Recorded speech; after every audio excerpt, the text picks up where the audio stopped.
আলম দর্শনের সাথে কোরআন দর্শনের অবিকল মিল দেখতে পাই। তাই আলিফ লাম মিমের ভেদ ব্যাখ্যা করার জন্য এই মানুষ গুরু বুঝলেই সেই তত্ত্ব পাওয়া যাবে। আজকে জানুয়ারির 27 তারিখ 13ই মাঘ 2026 সাল। এই মুহূর্তে আমি আছি কুষ্টিয়ার কুমারখালী উপজেলার ছেউড়িয়া যেটা লালন ধামে এসেছিলাম জিয়ারতে। আজকে আমার গুরু হযরত খাজা নিজামুদ্দিন আহমেদ চিশতির ওফাত দিবস উপলক্ষে আমার বাড়িতে পবিত্র সমাপন শুরু হয়েছে। আমরা এসেছিলাম আমার দাদা গুরু আলিদান চিশতি যে অসুস্থতাজনিত কারণে আমাদের সাথে যেতে পারে নাই। যাই হোক, আমি লালন ধামে দাঁড়িয়ে একটা কথা বলতে চাচ্ছি, সেটা হচ্ছে ধর্মীয় ফিলোসফি এক একজনের এক এক রকম। কিন্তু আমি কোরআন গবেষণা করে দেখলাম ধর্মের মালিক এক আল্লাহ, তাহলে ধর্মীয় ফিলোসফি হবে একটা। ধর্মীয় ফিলোসফি মানে ধর্মীয় দর্শন আমি লালন দর্শনের ভিতরে যেটা পেয়েছি সেটা কোরআন দর্শনের সাথে ধর্মীয় ফিলোসফি কোরআনে যেটা বলছে সেই ফিলোসফির সাথে লালনের ফিলোসফির অবিকল হুবহু মিল আছে। কোরআনের ভিতরে বলছে আলিফ লাম মিম, হ্যাঁ, আলিফ লাম মিম দিয়ে এই কোরআনের লিপিবদ্ধ করা শুরু হয়েছে। তো আলিফ লাম মিম এটা একটা আয়াত। এরকম ভাবে আয়াত এসেছে যে সম্ভবত সূরা ইমরানের 7 নম্বর আয়াত, যে দুই ধরনের আয়াত নাযিল হয়েছে। একটা আয়াত হচ্ছে স্পষ্ট আয়াত, আরেকটি হচ্ছে অস্পষ্ট আয়াত। তো অস্পষ্ট আয়াতের ভেদ এটা সাধারণত আধ্যাত্মিক তত্ত্ব জ্ঞানী ছাড়া কেউ সেটা বোঝেও না, সাধারণের বোধগম্য নয় বিধায় এটারে যে কেউ এটা অনুধাবন করতে পারে না, ব্যাখ্যাও করতে পারে না। আর স্পষ্ট আয়াতগুলো দিয়ে আমরা সেইটা কোরআনের ফিলোসফিটা বোঝার চেষ্টা করি। তো আমি আমার দৃষ্টিভঙ্গিতে আমি যেটা মনে করি যে অস্পষ্ট আয়াত দিয়ে শুরুটা লেখা হইল কেন? সেই অস্পষ্ট আয়াত দিয়ে কোরআনটাকে লিপিবদ্ধ করার সময় শুরু করা হয়েছে, অথচ কোরআনের প্রথম আয়াতটা ছিল সূরা আলাকের প্রথম 5 নম্বর আয়াত। সেখানে কিন্তু এই কথাটা বলে নাই। কোরআন যখন শুরু হয়েছে যদি সূরা আলাকের প্রথম ওহী যেটা হলো সেটা দিয়ে শুরু করতো তাহলে কিন্তু একটা কথা ছিল। কিন্তু কোরআন লিপিবদ্ধ করার সময় আলিফ লাম মিম দিয়ে কেন শুরু হলো? এই আলিফ লাম মিমের ভেদের ভিতরে ধর্মীয় ফিলোসফি, ধর্মীয় যে দর্শন সেটা কিন্তু ওখানে সূত্র হিসাবে বলা হয়েছে। তো আলিফ লাম মিম সেটা আবার লালনের সূত্রের ভিতরে পাওয়া যাচ্ছে, যিনি মুর্শিদ তিনি রসুল, খোদাও সে হয় বলে না লালন কোরআনে কয়। এটা কিন্তু আলিফ লাম মিমের ভেদ। এই আলিফ লাম মিমের ভেদটা দিয়েই কিন্তু লালন তার এই দর্শন প্রচার করছে।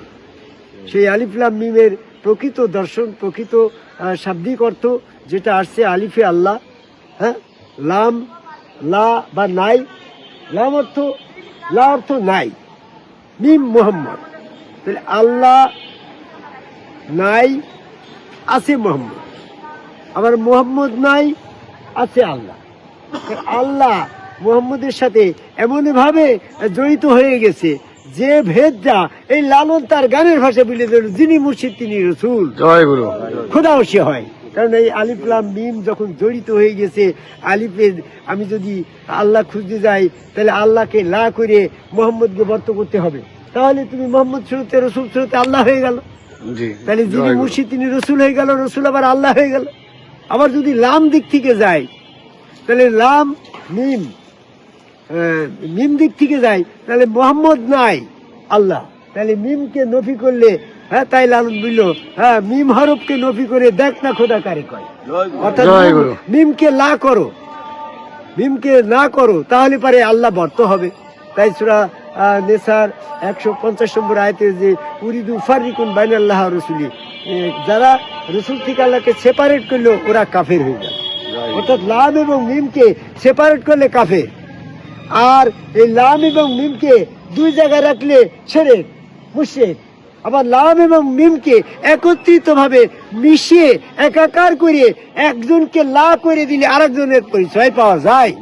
আল্লাহ পাকের লা করলে মুহাম্মদের পরিচয়, আর মোহাম্মদকে লা করলে হ্যাঁ আল্লাহর পরিচয়। এই জন্য ধর্মীয় ফিলোসফিতে বলছে যার যার মুর্শিদ তার তার রসুল, যার যার রসুল তার তার আল্লাহ। এই আল্লাহ বিশ্বাস করতে হবে, রসুলকে ডিলেট করে দিয়েছে। আমার গুরু হযরত খাজা নিজামুদ্দিন আহমেদ চিশতির কাছ থেকে আমি শুনেছি, ফানাফিল ওজুদ, ফানাফিল শায়েখ, ফানাফিল রসুল, ফানাফিল্লাহ, বাকাবিল্লাহ।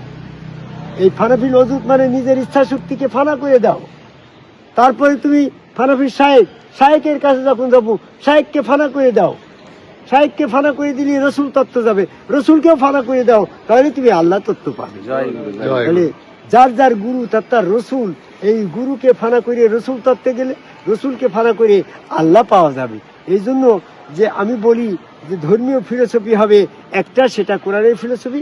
যিনি মোহাম্মদ তিনি রসুল, তিনি ওই রূপেই স্বয়ং আল্লাহ বিরাজ করার জন্য এখানে সূরা আল ফাতির 10 নম্বর আয়াতে বলছে, এখানে সূক্ষ্ম কথা বলতে হয়, যদিও ভিডিওর ভিতরে বেশি কথা বলা যায় না।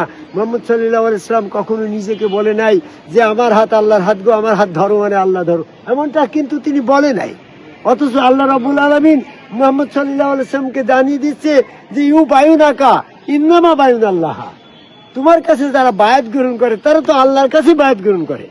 তাহলে এখানে কিন্তু মোহাম্মদ নিজে আল্লাহ দাবি করে নাই, বরং মোহাম্মদ কিন্তু আল্লাহ নয়ও। ভক্তের ভক্তি বুনে গুরু আল্লাহ হচ্ছে। তাই ভক্ত লালন বলল যে কলার ডাইগু সর্প হইল, মুসির কাটি গঙ্গা এলো, এ সমস্ত ভক্তির বলে, আমার নাই সেই বল শক্তি।